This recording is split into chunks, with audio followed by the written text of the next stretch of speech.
안녕하세요. 오늘은 양산 에덴밸리 외창 청소 현장을 왔습니다.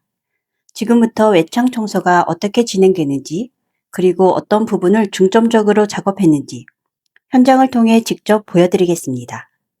외창 청소라고 하면 대부분 고압으로 물을 강하게 쏘는 작업을 먼저 떠올리시는 경우가 많습니다. 강하게 밀어내야 깨끗해진다고 생각하시는 분들도 많고요. 실제로 오염이 심한 현장에서는 고압 작업이 효과적인 경우도 분명 있습니다. 하지만 모든 현장이 같은 방식으로 진행되는 것은 아닙니다. 이번 현장은 고압을 사용하지 않고 작업을 진행했습니다. 이유는 간단합니다. 현장마다 조건이 다르기 때문입니다.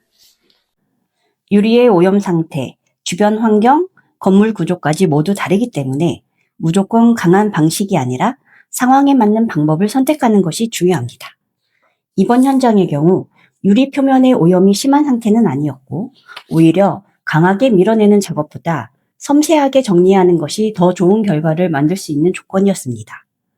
또한 주변 환경상 물이 과하게 튀는 것을 최소화해야 했기 때문에 고압 작업보다는 정밀하게 관리하는 방식이 더 적합한 현장이었습니다. 그래서 이번 작업은 고압 대신 전용 도구를 사용해 오염을 하나씩 직접 정리하는 방식으로 진행했습니다.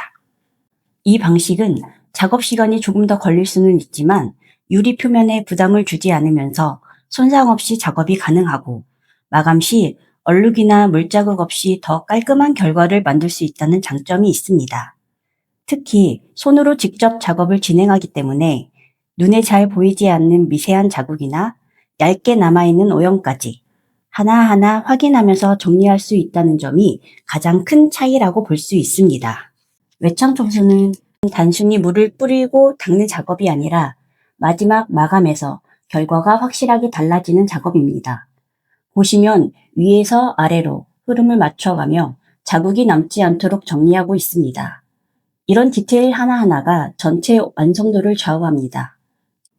특히 물 흐름을 일정하게 유지하지 않으면 라인 자국이 생기거나 건조되면서 얼룩이 남을 수 있기 때문에 작업 순서와 방향을 맞추는 것이 굉장히 중요한 포인트입니다. 그리고 모서리나 가장자리 부분은 오염이 가장 많이 남는 구간이기 때문에 한 번 더 확인하면서 디테일하게 정리해주고 있습니다.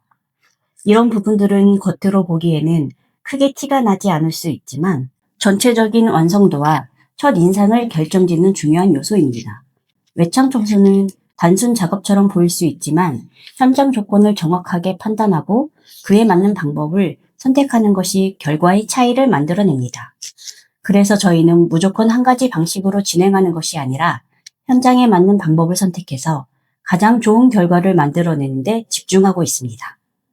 부산 경남 지역에서 외창 청소가 필요하신 경우 현장 상태를 먼저 확인한 후 가장 적합한 작업 방식으로 안내해 드리고 있으니 편하게 문의 주시면 도와드리겠습니다.